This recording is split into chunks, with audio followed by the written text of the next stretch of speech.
বাংলাদেশের সবুজ ঘাস, ঘাসের পাশাপাশি সবুজ লাল ধান গাছ অনেক সুন্দর দেখা যাচ্ছে।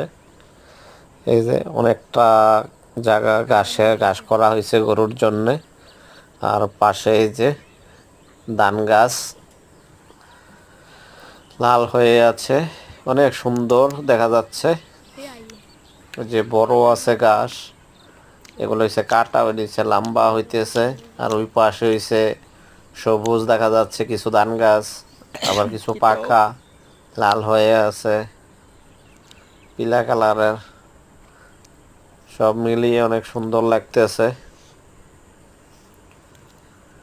যারা ভিডিওটা দেখবেন অবশ্যই নতুন হলে সাবস্ক্রাইব করবেন ভিডিও পাওয়ার জন্য।